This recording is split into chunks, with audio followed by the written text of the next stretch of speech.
Olá, Mia! Olá, Pedro. Bem-vindos ao podcast Inspiração para uma Vida Mágica, para mais uma conversa de desenvolvimento pessoal. Sim. Sim. Qual é o tema hoje? Qual é o tema? Vamos descobrir. Eu tenho algo sobre o qual eu gostaria bastante de falar contigo hoje. E Ok. estou a ter algumas perspectivas tuas sobre um tema que esteve muito presente em conversas que eu tive ao longo dos últimos dias. Com colegas num curso que eu frequentei e também com outras pessoas. É uma estrutura muito presente e quase que aposto que muitas pessoas que nos ouvem se vão relacionar também com isto, porque eu também me relaciono muito com isto, assim, pessoalmente. Ok. A ideia de que é mais fácil perceber os processos de mudança e estar seguro sobre que uma mudança é positiva e é desejável na vida dos outros do que na nossa vida. Ok. Sim. E levar isso avante, essa mudança, a saber que é para, assim, Mas, decisão para... mas antes de mais, Ok. queria saber se tu te identificas com isto, com esta ideia de que eu muitas vezes olho para a vida dos outros. O que tu deverias fazer é... Sim, Esse tipo de comentário. sim, nem estou a dizer de tu dizer aos outros que eles devem fazer, mas de tu estás a ouvir alguém que está-te a falar, a minha vida, eu estou com este desafio no meu trabalho, ou na minha relação, É ou na como minha saúde. se fosse mais fácil E para tu mim dizer- ter clareza sobre as situações dos outros do que sobre as minhas Sim, próprias. clareza, sobretudo quando as pessoas estão a lidar com dilemas ou aparentes dilemas, que é, não sei se é de fazer isto, não sei se me devia despedir, não sei se devia terminar a minha relação, ou não sei se devia ter com esta pessoa e dizer-lhe não sei o quê. Estou com um dilema, faço ou não faço, vou ou não vou, digo ou não digo. E para ti, do lado de fora, parece mais ou menos óbvio que há uma destas soluções que é muito melhor que a outra. Certo. Mesmo que custe mais agora, a prazo é óbvio. E até às vezes nos dizer, ok, se a pessoa não fizer isto agora, vai acabar por fazer mais tarde. Ou se não fizer agora, alguém vai acabar por fazer por ela, não é? Sabes quando alguém está a falar de uma relação e tu dizes, não há nenhuma hipótese isto está certo. Sim. Não é? E parece muito óbvio. Mas não é óbvio para a pessoa, caso contrário ela não estava com esta dificuldade toda. Então nós às vezes deixamos, no fundo também deve ser óbvio para a pessoa, ela é que está com medo de enfrentar as consequências, só que há aqui uma opção que é claramente óbvia. E depois, simultaneamente, olhamos para os nossos próprios dilemas e de repente sentimos esta divisão, não é? Esta ideia de faço isto ou faço aquilo. E sentimos realmente uma divisão, onde não conseguimos chegar até à clareza, dizer, não, é isto. Né? Andamos para um lado, para o outro, para um lado, para o outro. Isto acontece também contigo? Claro. Mais clareza em relação aos outros que em relação a ti? Sim, acho que sim. Sim. Eu agora, se eu quisesse ser mauzinho, dizia, tu tens muita clareza em relação ao que eu devia fazer na minha vida. Devias fazer mais isto, devias fazer mais aquilo, devias fazer mais... De ligar para ali, tratar de não sei o quê, Sim, claro. isso para ti é muito claro. Para mim não deve ser claro, caso contrário eu já tinha feito, não é? Claro. Sim. Mas isto para ti faz sentido. Quando estamos a falar, sobretudo assim, daquelas grandes escolhas, dos grandes dilemas com que nós lidamos ao longo da nossa vida. Claro. Não é? Será que esta é a pessoa certa? Ainda estás a pensar nisso? Será que quer ter filhos, não quer ter filhos, não é? Será que vou mudar de emprego ou não? Sim, estamos a falar de escolhas que são emocionalmente muito significativas Claro. e que a pessoa imagina que vão ter uma grande consequência. Ainda assim, para ti do lado de fora, é óbvio que aquela cena era melhor, não é? Sim. Só que nem que é que eu baseio isso quando acho que sei o que é melhor para o outro. Não sei, diz-me lá, quando isso acontece para Não ti, estava a o pensar que é que nisso estás a agora, fazer? porque em relação a mim, quando se torna complexo, não é? Se imagina se eu estou a escolher entre duas coisas e é quase aquela sensação que sinto que quero ambas e não quero nenhuma. Não é? Aquela sensação... Queres ambas e não queres nenhuma. Sim, porque às vezes não, quero só deixar andar, não quero ter que escolher, não é? Não quero entrar nesse processo. Mas quando o processo é meu, eu tenho muito mais informação, não é? Tenho muito mais com que lidar na tomada de decisão. Quando eu olho para ti e acho que tu deverias tomar a decisão A, eu não tenho todos os teus variáveis, não é? Não tenho conhecimento sobre todas as tuas necessidades. E isso faz, às vezes, ter menos informação faz com que seja mais fácil achar qual é a decisão certa. Sim, também não tens que lidar com as consequências da decisão. Claro. Não é? O que te pode fazer, sei lá, imagina que eu estou numa cena de pá, Mia, tenho. Pá, a minha relação está mal, está em sofrimento e ando aqui a pensar muito que se calhar o melhor era terminar a relação. Pá, só ponho-me a imaginar, conversar com outra pessoa, ela vai sofrer, eu vou-me sentir mal, pá, não sei. E tudo lá de fora diz assim, quer dizer, por tudo o que esta pessoa me contou, É tão óbvio. é tão óbvio que esta pessoa, a relação já acabou, não é? Ela que ainda está aqui. É tão óbvio que era melhor lidar com isto e siga, era saudável a prazo para todas as pessoas. E porque é que ela está aqui? Porque é que está agora a contar esta historinha e depois começa a tentar justificar que se calhar este não é o momento certo, ou não é a altura certa, ou a outra pessoa não está preparada. Só que, para quem está a viver isto na primeira pessoa, mesmo que eu diga, não pá, é óbvio que isto é a melhor solução, só que ainda assim vou ter que lidar com a situação, vou ter que lidar com a consequência, vou ter que lidar com as emoções. Se houvesse uma forma de lidar com isto sem emoções, não é? Era tudo mais fácil, mas eu vou sentir. E eu acho que é isso que, principalmente quando isto envolve outras pessoas, não é? Nós muitas vezes contamos a história que eu não quero magoar outra pessoa, não quero criar uma situação chata para outra pessoa, não é? Uma situação pela qual eu já passei muitas vezes e com clientes de coaching eu tenho uma empresa, tenho alguém que eu contratei e não dá, esta pessoa, O despedimento. não dá, esta pessoa tem que sair da minha equipa. Só que, pá, e é meu amigo e já trabalha há muitos anos e tem uma situação chata em casa e então depois, pá, é muito difícil lidar vai ser muito difícil para a outra pessoa, mas na realidade o problema não é a outra pessoa, o problema é como é que eu vou sentir quando a outra pessoa ficar triste, ou ficar desiludida, ou protestar. Sim, claro. Ou seja, o que eu faço ou não faço, em ambos os casos, fazer ou não fazer, satisfaz necessidades minhas. Não é? Neste exemplo que tu estavas a dizer, se eu despedir a pessoa, satisfaz a necessidade de, se calhar, de ter um processo de trabalho melhor, porque aquela pessoa não consegue executar o trabalho. E de sentir mais segurança, porque se calhar vou ter outra pessoa a fazer um trabalho melhor. Se calhar não tenho uma relação pessoal muito boa com essa pessoa. Não vou ter que mandar a desgastar todos os dias a pensar nas coisas que a pessoa não consegue fazer. Por outro lado, ao não despedir a pessoa, também não tenho... satisfaço as minhas necessidades, talvez até acho eu, né? De contribuir para o bem-estar do outro, a minha necessidade de continuidade e de segurança, de ligação, de ligação. Portanto, há sempre aqui, em ambos os casos, há necessidades minhas que eu estou a procurar cuidar. Né?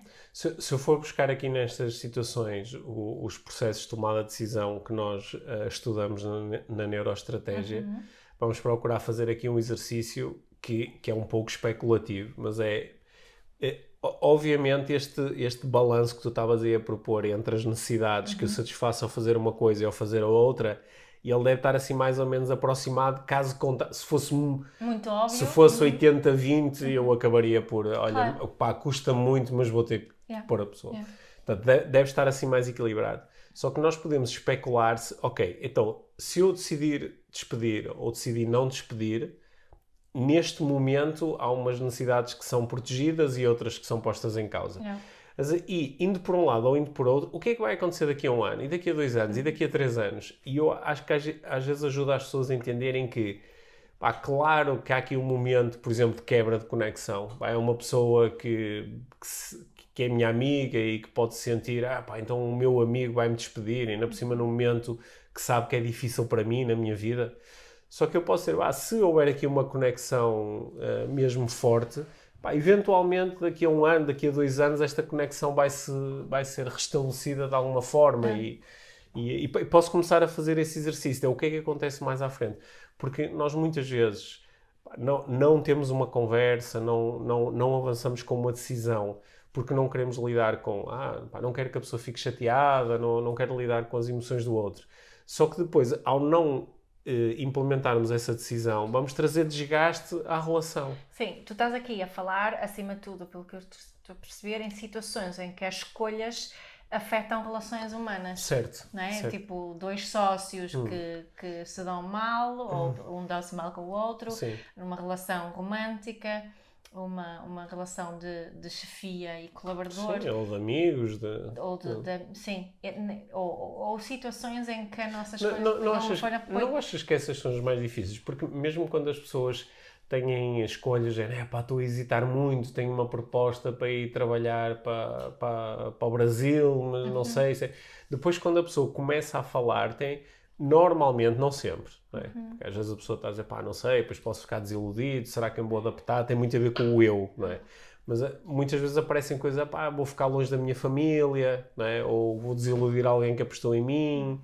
Sabes que eu acho que uma das razões da dificuldade, estes são pensamentos online agora quando estou a ouvir a falar, acho que tem a ver com a nossa... e algumas pessoas acho que vão reconhecer isso, outras vão ter que pensar um bocadinho e perceber que tem a ver também isso. Que tem a ver com a nossa programação de culpa e vergonha. Não é? Algumas pessoas não sabem muito bem o que é sentir vergonha, outras sabem muito bem, mas quando começamos a investigar, ela está lá, porque eu diria que 99,9% de nós, ou mesmo 100%, no nosso percurso, quando fomos educados por outros adultos, houve momentos onde nos educaram com esta ideia da vergonha. Isso é algo que acontece... Tu propuseste que podia não ser muito óbvio, não é? Sim. Então pega aí naquele exemplo que eu tive aqui a explicar durante mais tempo. O exemplo do, eu tenho alguém na minha equipa, não dá, eu tenho que despedir esta pessoa, mas é meu amigo, está numa situação difícil, vai ser chato para ele, ok, estou na dúvida. Não é? Aqui seria o quê? Que se eu o despedir, eu vou sentir vergonha de ter sido o tipo que despediu um amigo numa situação difícil. É isso. Exato. Há uma culpa, há uma vergonha. Há uma vergonha envolvida, não é? Quer isso dizer que se eu, por exemplo, sofrer de alguma daquelas disfunções que me impede de sentir certas emoções, como culpa e vergonha, eu não vou ter problema nenhum com isto? Não, porque à partida o que eu vou achar que a culpa é do outro, certo. Não é? Eu estou a expedi-lo porque ele não fez um bom trabalho. Certo, okay. Mas se eu começar a investigar aquilo, provavelmente vou voltar aqui à emoção da vergonha. E há Então, mas se eu não despedir, também posso sentir por outro... Também pode haver culpa e vergonha do outro lado, que sinto-me culpado de ser um tipo que não consegue tomar decisões, que não tem medo das situações. Exatamente. Não é? E a culpa e vergonha podem ser grandes motores para o nosso comportamento, que pode ser um comportamento mais de revolta e de não, vou despedir toda a gente, ou para trás e eu mais isolar-me e achar que eu é que vou ficar com isto e resolver tudo sozinha, ou de eu colocar-me na situação e culpar-me a mim muito, ou culpar o outro muito. Mas o que eu posso fazer aqui é olhar o que é que está debaixo, realmente, que necessidades que estão por debaixo dessa vergonha, dessa culpa. E muitas vezes são a necessidade de dignidade, a necessidade de aceitação e a necessidade de pertença. Okay. E se tu pensares aqui... Dignidade, pertença e aceitação. E se tu pensares nestas três necessidades, quando estamos a falar de relações humanas, nestas situações todas, porque é que eu tenho essa dificuldade em escolher? Pode ser porque eu estou aqui a não saber como satisfazer essas necessidades. Não é? Como é que eu fico com a minha dignidade? Como é que eu mantenho aqui a sensação de pertença? E quando é que eu posso ser aceite despedindo o meu colaborador? Ou não despedindo? Ou não despedindo. Porque depois em casa tenho a minha mulher a dizer, então mais uma vez não despediste. Sim, exato. Agora vou continuar a aturar. Não é? Porque isto são três necessidades com as quais que normalmente quando se fala disto da vergonha, não é? olhando de baixo, advém da preocupação com essas necessidades. Isso que tu trouxeste agora, que quando tu começaste a falar em culpa e vergonha, o meu primeiro pensamento foi, isto é um bocado extremo para uma situação de, vou despedir ou não vou despedir. Só que, como tu propuseste, estas emoções, às vezes elas aparecem de uma forma muito, muito inconsciente, muito escondida, não é? Por isso é que às vezes nós ficamos tão zangados com isto. Muitas vezes vêm disfarçadas de raiva, por exemplo. Porque a culpa e a vergonha, não é? Naquela célebre escala das emoções do Hawking, são as emoções com a vibração mais baixa, não é? Isso pode ajudar a explicar, por exemplo, num dilema do género, eu traí a minha mulher, enrolei-me com outra pessoa. E agora estou aqui a lidar com um dilema terrível de conto-lhe ou não lhe conto. É bastante óbvio que nas duas opções culpa e vergonha estão presentes. Claro. Porque o contar, o assumir, o lidar com a situação de forma aberta e vulnerável vai me fazer sentir culpado e sentir vergonha daquilo que aconteceu, ou pode fazer isso. Não contar não me afasta da culpa e da vergonha. Continua. É por isso que esse tipo de situações pode ser tão desgastante internamente, independentemente do que a pessoa faz. Não é? Claro. E claro que podem estar outras necessidades debaixo disso, mas eu gosto desta ideia que eu aprendi com a Liv Lawson, que é uma pessoa com quem eu tenho estudado este ano inteiro, não é? E ela investigou muito este tema da vergonha e da culpa. Daí, portanto, isto da dignidade, da aceitação e da pertença, e acho que é um convite para refletirmos. Eu tenho refletido muito sobre isto estas últimas semanas, não é? E ressoa muito quando começo a olhar para dentro, olhar para o que eu estou a sentir em certas situações e o meu comportamento. Também refleti sobre o comportamento dos nossos filhos, por exemplo, em algumas reações que estão a ter, e conseguimos perceber que o que é que está aqui, porque a vergonha é um mecanismo controlador, não é? Eu lembro, meu pai dizia, a principal forma dele me repreender era dizer-me, deverias ter vergonha. Ou seja, para mim isto era muito presente. Deverias ter. Deverias ter vergonha. E acho que aparece muito neste tipo de situações que estamos aqui a falar. Eu tive há pouco, há 1 ou 2 horas, tive uma situação engraçada que foi, eu fui com um dos nossos filhos almoçar ao shopping e fizemos o pedido numa loja de fast food para comer batatas fritas e um hambúrguer vegetariano eu podia dizer a marca, mas depois eles tinham que nos dar imenso dinheiro. Exato, porque toda a gente... Okay. E eu disse, tínhamos feito o pedido, então, tínhamos o talão, e eu disse, preciso ir à casa de banho, podes ficar aqui. Eu fui à casa de banho, e quando voltei ele já tinha recebido o tabuleiro. Eu fui atrás dele e sentámos numa mesa, e quando nos sentamos na mesa, percebemos que só vinham os hambúrgueres e as bebidas, e vinha só um pacote de batatas fritas. E eu disse, então só veio um pacote de batatas fritas. E pensei, se calhar enganamos a fazer o pedido, não é? Que é naqueles quiosques. E olhei, não, de facto eram os 2 menus e estavam as 2 batatas. E eu hesitei assim, não é? Porque ele é que tinha ido buscar. E eu disse assim, olha, queres ir lá pedir o outro pacote? E ele disse assim, não é preciso. Não é preciso. E eu disse, mas olha que eu estou cheio de fome. E ele disse, não, eu não me importo de ficar sem batatas. Ele obviamente queria comer as batatas. E eu perguntei assim, eu disse, que engraçado, é preferível para ti ficar sem as batatas do que lá. E ele fez assim uma cara, tipo, de zangado. E eu fiz essa leitura de, há aqui um momento em que estão a aparecer aqui umas emoções fortes relacionadas com isto.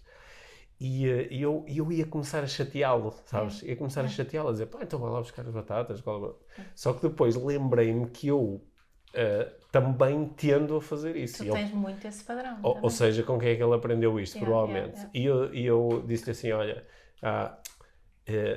imagino que para ti é mais fácil se eu falar a tratar disso, não é? Ele disse, se quiseres. E pronto, ele foi comigo e ele disse, falta aqui umas batatas. E deram as batatas e, claro, e viemos embora, não houve problema nenhum. Mas depois estivemos a falar um bocadinho sobre aquele momento e acho que foi giro, porque estas... É engraçado, não é? Eu estou aqui a procurar desconstruir isto. Quer dizer, eu sou cliente, vou a um sítio, compro uma coisa, venho-me embora. E tenho vergonha de tenho vergonha, mas de onde é que vem a... tenho direito. Mas, sim, de onde é que vem essa ideia, essa pequenina vergonha? Vergonha de não ter reparado logo? Vergonha de não querer ser educado para não chatear os outros. Não chatear os outros, é muito isso. Eu isso acho que foi uma coisa que eu também sei onde é que aprendi isto. E com quem é que eu aprendi. E nós já nos chateamos por causa disso. Sim, com quem é que eu aprendi isto quando era mais pequena. Esta ideia do para não incomodar o outro, vou eu lidar com um incómodo grande, não é? E então liga agora isso que estavas a dizer, nos exemplos que estavas a dizer. Sim, com toda a história, que é, eu não quero incomodar o outro. Só que a questão aqui é, eu vou pagar um preço por isso. Claro. Não é? Eu vou pagar. Neste caso o preço era não comer as batatas que tinha comprado. Sim, é? Sim, claro, mas quando estamos a falar destes outros exemplos maiores, digamos assim, não é? Vou pegar o preço, se calhar eu vou salvar a minha dignidade e manter a pertença e manter-me aceito durante algum tempo, mas à partida vou perder isso mais à frente. Pronto, não é? Daí a tal história de fazer um estudo, olhar para a frente. Um olhar para a frente. E como é que eu me vou sentir depois quando olhar para esta escolha daqui a 2 anos, ou 3 anos, ou 4 anos, não é? Porque quando nós perguntamos, achas que a situação vai mudar? Achas que esse colaborador, a partir de agora, tu vais conversar com ele vai ter uma performance incrível, não é? Achas que isto vai mudar? Às vezes as pessoas dizem, com o tempo, e este tipo de situações com o tempo não melhora, nem internamente, não é com o tempo eu lido melhor com isto. Com o tempo eu lido é pior com isto porque tenho este desgaste. Eventualmente vou-me distraio-me com outras coisas durante algum tempo, mas volto muitas vezes lá, não é? É sempre pequenos gatilhos que me vão levar de volta ao verdadeiro... Então qual é que pode ser aqui uma boa estratégia, para além da proposta que eu fiz de pensar nas necessidades e no que é que está em causa, não só agora, como também no que é que cada escolha vai trazer no futuro. Eu acho que posso passar um bocadinho no processo que eu costumo utilizar, que é de perceber, mas e isso é coaching, não é? É perceber o que é que eu ganho em não fazer nada, não é? E o que é que eu ganho em fazer alguma coisa, não é? E que necessidades é que estou a procurar preencher numa ou outra situação. E aquela velha questão, e que mais opções é que há, não é? Sim, era para aí que eu ia levar aqui também a minha atenção, porque muito do sofrimento que acontece quando estamos perante um dilema, o dilema é expresso como uma coisa ou outra coisa. Claro. E elas são mutuamente exclusivas. Ou fica o colaborador ou o despeço. Sim. Mas quando eu considero a pergunta e que outras escolhas que outras opções há, de repente eu começo a considerar, se calhar posso propor ele para outra função, ou posso fazer um acordo e ele fica part-time, ou deixa de trabalhar para mim, mas trabalha como consultor, ou ajudo a encontrar um trabalho em que ele seja mais feliz. De repente começam a aparecer aqui, ou vendo-lhe a empresa e ele fica com o meu lugar. Exato.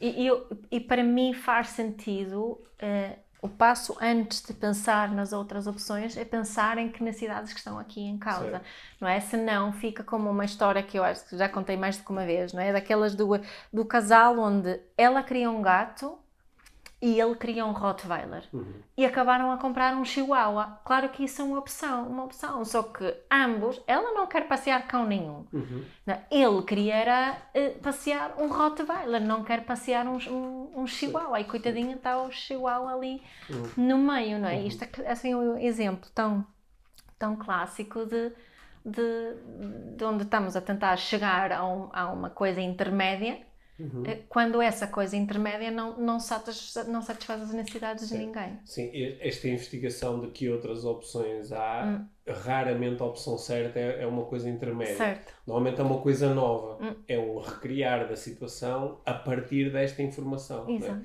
E uma coisa que também tende a ser bastante útil é conseguir partilhar com o outro, se encontrarmos uma forma assim consciente e positiva de fazer, partilhar com o outro que nós estamos a lidar com este dilema.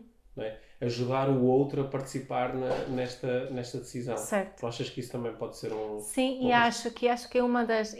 acho que temos muito medo disso, porque não sabemos falar das coisas sem acusar o outro, muitas vezes, não é? Quando isto é uma questão de partilhar factos observáveis e partilhamos o que sentimos, quais são as necessidades naquela situação. E também podemos... um dos pedidos que podemos fazer é pedir ao outro uma proposta de solução, não é? Sim. Acho que aqui nestes dilemas relacionais, podemos chamá-los assim, porque estamos, não são românticas, mas laborais e por aí fora, que muitas vezes tentamos solucioná-las sozinhos antes de falar com a própria pessoa abertamente sobre o que está a passar. Portanto, acho que isso é uma...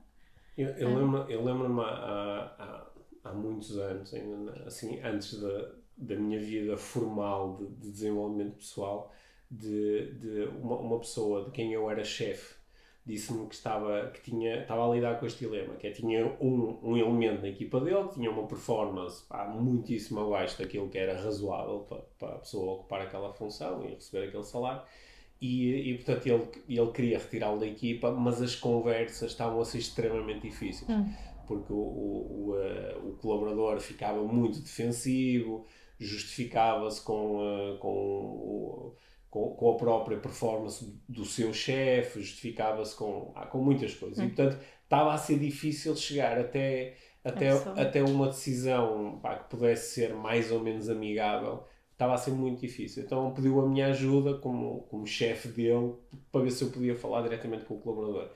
E eu lembro-me que uma coisa que nós fizemos foi, eu convidei esse colaborador a sentar-se comigo no gabinete que eu normalmente ocupava, e ele, quando entrou no gabinete, eu convidei-o a sentar-se no lugar que normalmente eu ocupava, que era o lugar que me permitia trabalhar com o computador e isso. E eu disse, não, senta-te aqui deste lado. Pode ir, quase um bocado, vamos sentar no lugar do tipo.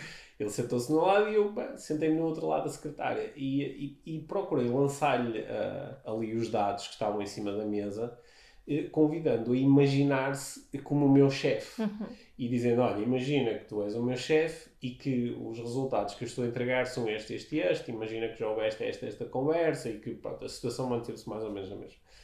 O que é que tu farias com o meu chefe? E ele diz assim, obviamente despedia-te. Eu disse, ok, pronto, percebes porque é que eu estou a fazer esta pergunta? Porque é que estou a colocar este exercício? E ele diz, sim, pronto, isso é a situação em que eu estou. Diz, ok, então como é que achas que o que é que será a melhor coisa a fazer? E ele disse, eu acho que a melhor coisa é eu sair, porque isto não está a funcionar. E aquilo foi assim, foi tão natural, foi tão... ok, eu em vez de estar a atacar e a acusar esta pessoa, procurei só ajudá-lo a olhar com uma visão neutra, que é isso que nós temos muita dificuldade a fazer em relação à nossa própria vida e temos facilidade em fazer em relação à vida dos outros. É por isso que depois olhamos e resolve isso, está resolvido, está a andar. E depois é tão difícil. E eu durante o fim de semana ouvi duas pessoas diferentes a contarem-me, a mim e outras pessoas, a contarem o dilema que é ter uma sociedade com alguém e não estar a funcionar e aquilo trazer muito desgaste e não sei o quê. E o que é que eu faço, E as outras pessoas lá de fora estão a dizer, mas é mais ou menos tens de terminar a sociedade.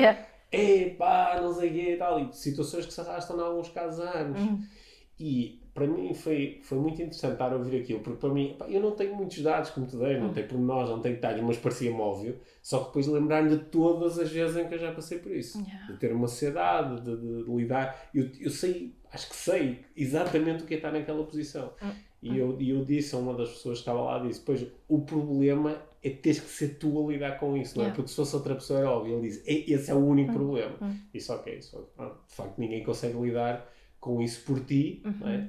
Agora podes estudar a melhor forma de fazer isto, de implementares a tua decisão de uma forma que seja o mais ecológica para todos. Seja o mais ecológica, ou seja, que no fundo proteja as tuas outras necessidades. É isso. Claro, quando isto é muito consciente, eu digo, ok, eu vou ter que comunicar alguma coisa a outra pessoa, eu vou sentir que eu estou a partir a conexão com a outra pessoa, a conexão é muito importante, portanto, como é que eu posso fazer isto mantendo da melhor maneira que eu puder a conexão.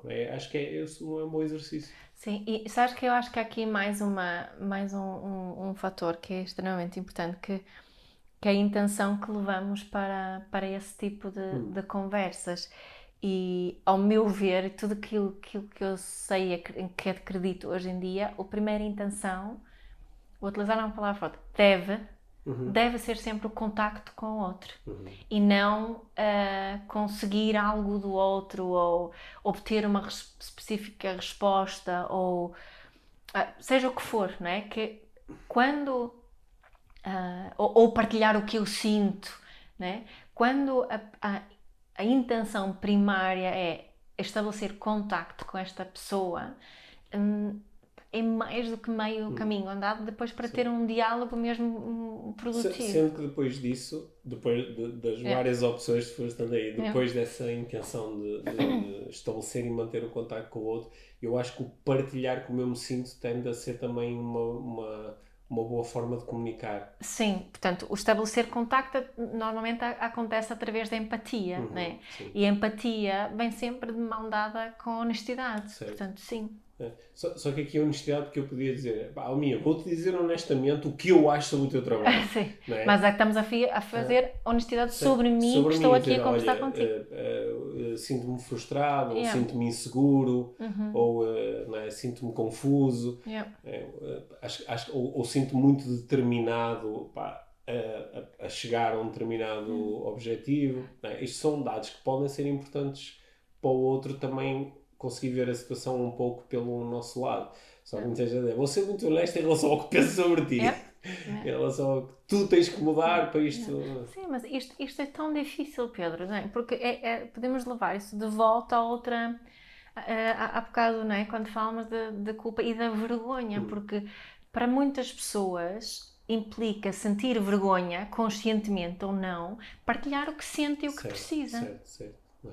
É um ato vulnerável. É muito vulnerável. E eu diria que, assim, em termos de dividir homens e mulheres, é que para homens isto está muito presente e acredito que também muitos homens não vão admitir que a vergonha está ali. Não, porque isto também, chegar à tal cena da culpa e vergonha, muitas vezes é depois de descascares aqui uma série de camadas. Sim. Também é um exercício de autoconhecimento, não é? Sim, claro. Eu acho que há situações em que tu do lado de fora podes ter esta intuição de o Pedro deve estar a sentir culpa e vergonha.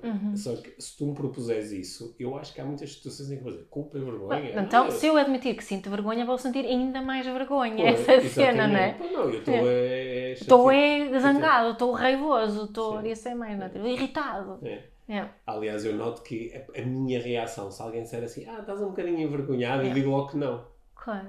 Porque isso vai-me sentir vergonha de estar envergonhado. Então o desafio para a próxima é dizer, que curioso, tens razão, estou com vergonha. Que é engraçado, senti-me um bocado envergonhado. Eu acho que, assim, com o passar dos anos, fui tendo mais e mais situações onde consegui entender na prática o peso que nós tiramos de cima dos ombros quando deixamos de utilizar essas máscaras e nos conectamos só. Porque eu posso não estar consciente disso. Tu podes dizer assim, deves estar a sentir um bocadinho envergonhado nesta situação. E eu, nem estava em contato com isso. Sim, se calhar é isso. Ou às vezes não é. Sinto-me frustrado por causa disto ou daquilo. Mas a partir do momento em que eu consigo pôr cá fora, é muito fixe. É libertador. Acho que temos medo que seja muito doloroso, quando na realidade é muito libertador. Sabes uma situação em que eu me lembro de, às vezes, ter um bocadinho de dificuldade em assumir o que eu estava a sentir, é quando eu faço palestras. Eu agora comecei, há um tempo, comecei a usar esta expressão de, já estive mais de 1000 vezes em palco a fazer palestras. Andei a contar e disse que já dá mais de 1000. Mas dá assim uma noção de que quando eu vou para cima do palco fazer uma palestra, mesmo que seja uma palestra de improviso, é com uma bagagem muito grande de muitos anos a falar, sim. A falar em público. E quando eu estou a preparar para fazer uma palestra, às vezes as pessoas perguntam, então como é que estás? Nervoso? É uma pergunta habitual para fazer. Então como é que estás? Nervoso? E eu durante muitos anos dizia sempre, não! Porquê? Porque era a cena, não, eu quero estar confiante, eu quero não sei o quê.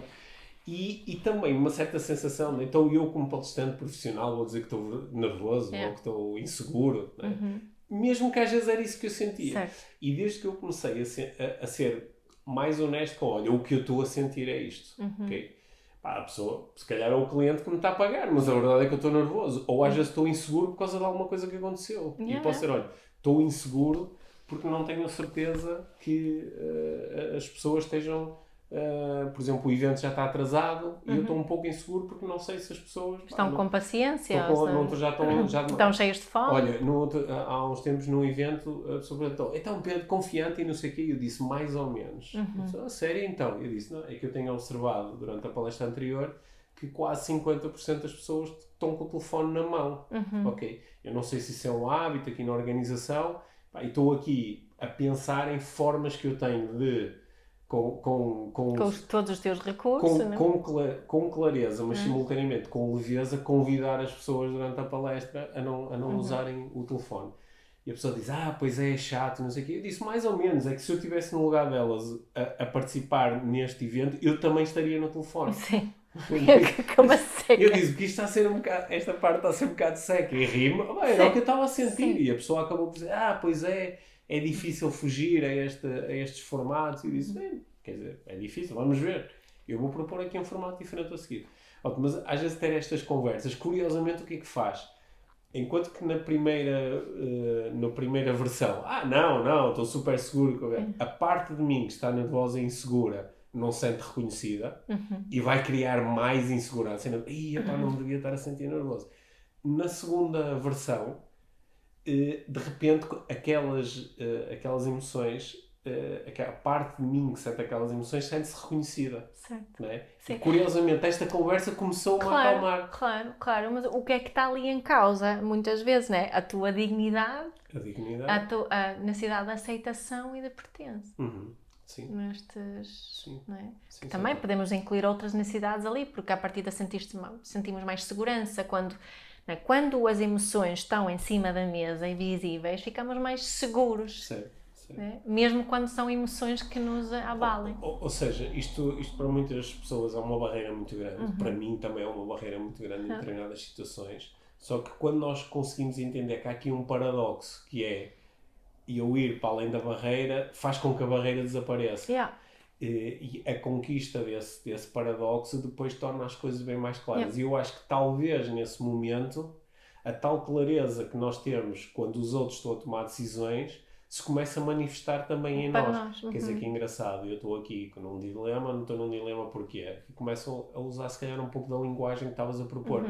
Consigo entender as minhas necessidades, consigo entender que há aqui emoções fortes que podem estar associadas, que são histórias antigas, são aprendizagens antigas, crenças antigas, e eventualmente posso partir para, se calhar nem é tão importante se faço uma coisa ou outra, é importante conectar-me com o outro e partilhar aquilo que eu sinto, inclusivamente partilhar a insegurança que tenho em relação a esta decisão.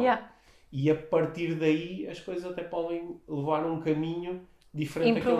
Improvável e às vezes muito mágico. Muito melhor do que alguma vez poderíamos ter imaginado, não é? Exatamente. E sabes que eu tenho também, minha experiência diz-me que este tipo de enfrentar isso junto com, não é? Quando a questão também envolve outra pessoa e a nossa decisão vai impactar a vida dessa pessoa, é raro haver um momento onde essa pessoa também não sai, quando corre bem, sai mais leve deste tipo de conversa.